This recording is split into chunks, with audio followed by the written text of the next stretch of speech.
Silence settled in. The creaks, the groans, the screams, it all stopped. And the quiet seemed to weigh heavier with every passing second as I sat there coddling my slashed foot. Nothing moved in the shadows, nothing malicious, cryptic, or compelling, nothing beckoning. The air remained still, and an eerie sense of an ominous something waiting patiently in amusement surrounded me, suffocating me.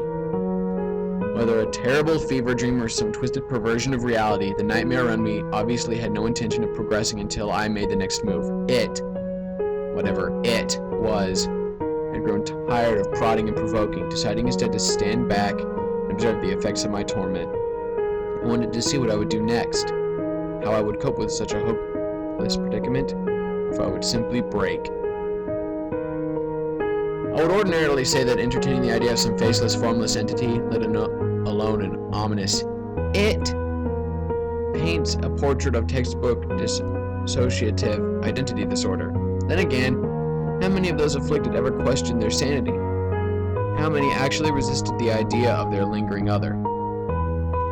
The question didn't justify the implication of reality by any means, but it did ring of something less explainable by reason.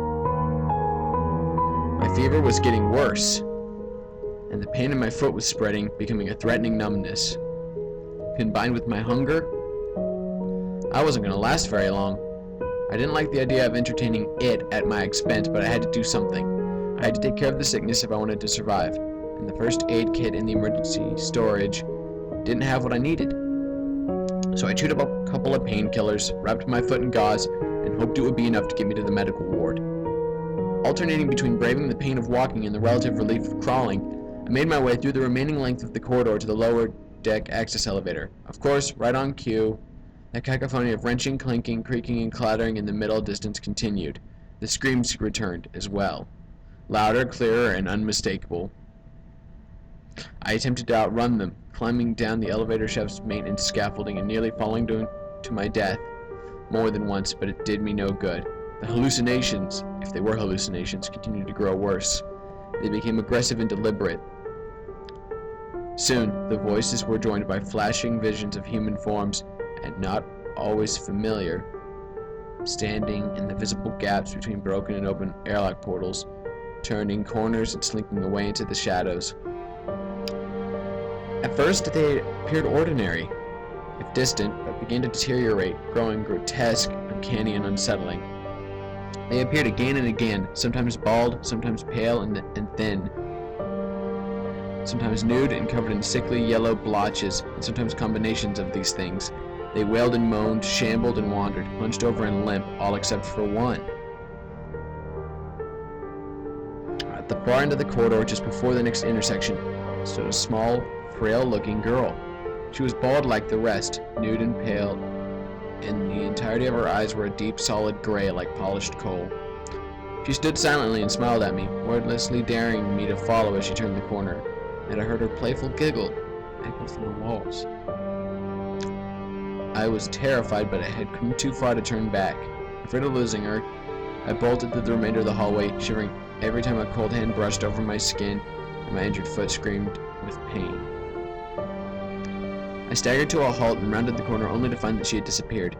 No doors lined that hallway. It was just a service tunnel, yet I found myself staring into over 100 meters of empty space, the last sound of her laughter still ringing at the far end. Confusion only gripped me for a matter of seconds, before a flash of pain shot up my leg. The painkillers weren't working. I needed something stronger. The little girl would have to wait. My priority still lay in reaching the infirmary. I wasn't looking forward to patching myself up with my basic less than impressive first aid field training, but it had to be done. My compromised immune system wouldn't let me put it off for much longer. The pain had become unbearable, and each step opened the wound further. I took to hopping the rest of the way on my other foot, which came to an end when I landed on the steep angle of another upturned floor panel. I stumbled to the side as I fought for solid footing, and a painful snap sounded from my ankle. I wailed in agony, and my stiffened body felt like an overturned log.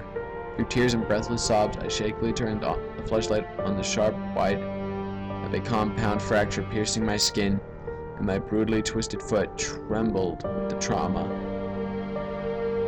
I rested my head against the unforgiving floor and resigned. There was nothing more I could do.